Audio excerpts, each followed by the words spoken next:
आप देख रहे हैं स्टार बिहार न्यूज और मैं हूं रंजीत मिश्रा।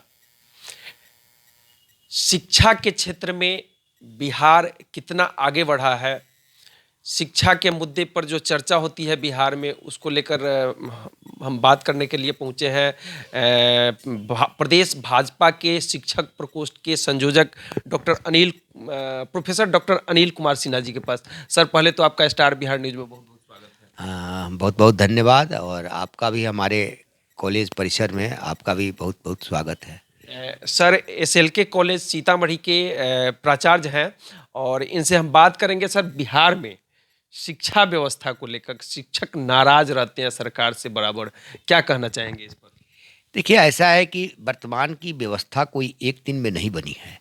पिछली जो कांग्रेस की सरकार थी और राजद की सरकार थी, उन सरकारों ने शिक्षा पर विशेष ध्यान नहीं दिया और परिणाम हुआ कि जिन कॉलेजों का अंगीभूतीकरण हुआ और उन अंगीभूतीकरण के बाद उसमें जितने भी प्राध्यापक थे सब रिटायर करने लगे और रिटायरमेंट के बाद उनके जगह पर जो बहाली की प्रक्रिया हुई वो इतनी धीमी हुई कि कॉलेज में शून्यता की स्थिति आ गई। किसी कॉलेज में शिक्षक नहीं, किसी कॉलेज में 4 शिक्षक, किसी कॉलेज में 8 शिक्षक।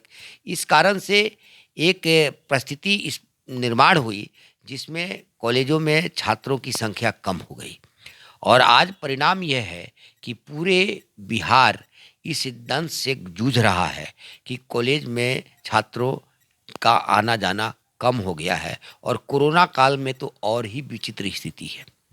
जहाँ तक क्लासेज होते हैं, ऑनलाइन क्लासेज होते हैं, ज़रा आप कल्पना करिए कि बिहार में जिन क्षेत्रों में गरीबी है, जैसे मेरा सीतामढ़ी ज़िला है, ये क्षेत्र गरीबी क्षेत्र में आने वाला क्षेत्र है और यहाँ पर जो बच्चे गरीब हैं, जिनके जगह पर इंटरनेट नहीं है, जिनके पास एंड्रॉयड मोबाइल नहीं है, वे ऑनलाइन क्लास का लाभ नहीं उठा पाते हैं।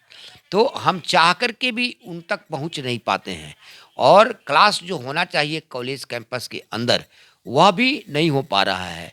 ये बड़ा ही दुर्भाग्यपूर्ण स्थिति है। शिक्षकों की कमी हर कॉलेज में है। बगल में राधा कृष्ण गोयनका कॉलेज है, आप सर एसएलके कॉलेज में है। कहा जाता है कि कई विषयों के शिक्षक तो कॉलेज में है ही नहीं। प्रदेश के हर जिलों में यही स्थिति है। हाँ, बिल्कुल है, बिल्कुल है, यही स्थिति है। हमारे यहाँ भी मैथमेटिक्स में कोई टीचर नहीं है। वनस्पति विज्ञान में मैं प्रिंसिपल के पद पर ज़रूर हूँ, लेकिन वनस्पति विज्ञान में कोई शिक्षक नहीं है। तो ये समस्या तो है। सरकार को इस पर व्यवस्था करना चाहिए। नहीं, सरकार तो बीपीएससी के द्वारा नियुक्ति कर रही है, लेकिन अब इधर हाल के दिनों में बहुत तेज़ी से नियुक्ति की जा रही थी और लेकिन कोरोना ने उसको रोक दिया, एक तरह से ब्रेक लगा दिया। और लेकिन उसके बावजूद भी विश्वविद्यालयों को बिहार सरकार ने कहा कि आप गेस्ट टीचर की बहाली करके उसकी पूर्ति कीजिए। तो गेस्ट टीचर की बहाली हुई है और उसकी पूर्ति हुई है, लेकिन जितना तेज़ी से होना चाहिए उतना तेज़ी से नहीं हो पाया। बीआरए-बीयू यूनिवर्सिटी, बिहार यूनिवर्सिटी मुजफ्फरपुर के बारे में बताएं। तो हम इस पर देवेश चंद्र ठाकुर विधान पार्षद जी से भी हमने सवाल किया था। जो डिग्री 3 साल में मिलना चाहिए, उस डिग्री को लेने के लिए बच्चे को 5 साल 6 साल तक समय लग रहा है।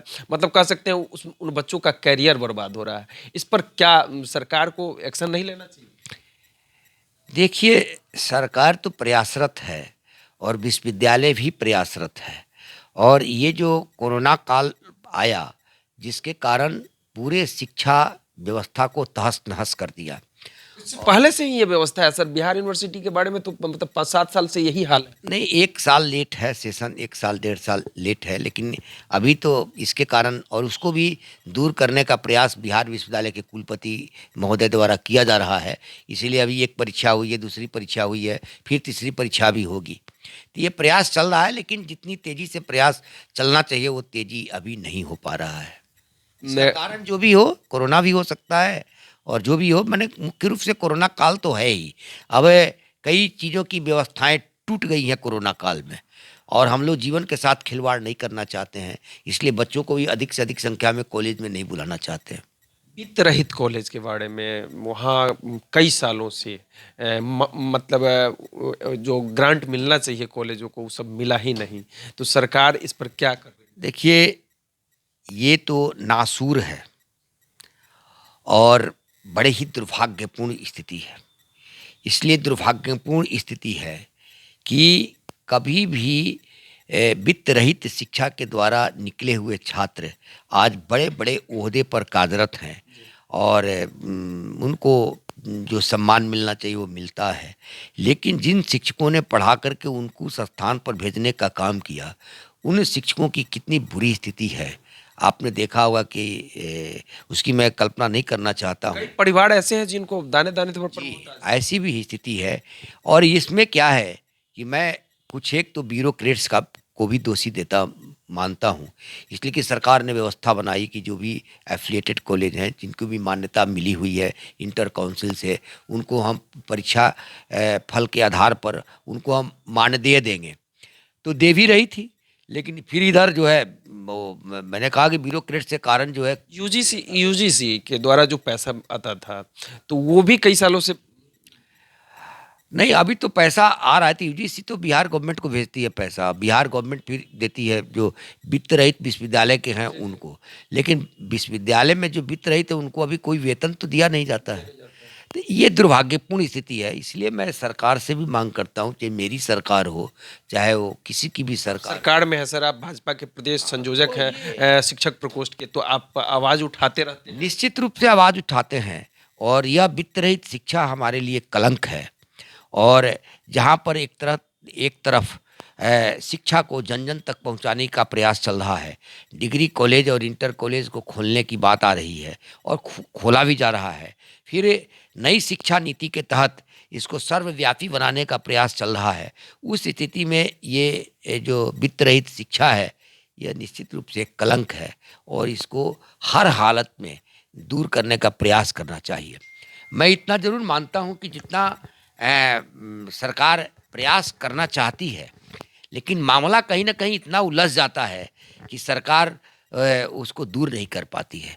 इसलिए पूर्णतः सरकार भी दोषी नहीं है, लेकिन जो स्थिति बनी है उसको तो दूर होना ही चाहिए।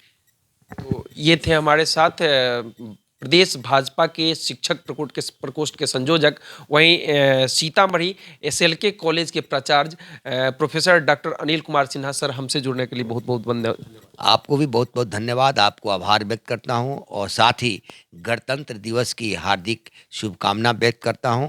आप दिन दूनी रात चौगुनी प्रगति के पथ पर आगे बढ़ते रहें, यही मेरी प्रार्थना है। इस वीडियो पर आपकी क्या राय है, अपनी राय कमेंट करके ज़रूर बताइएगा।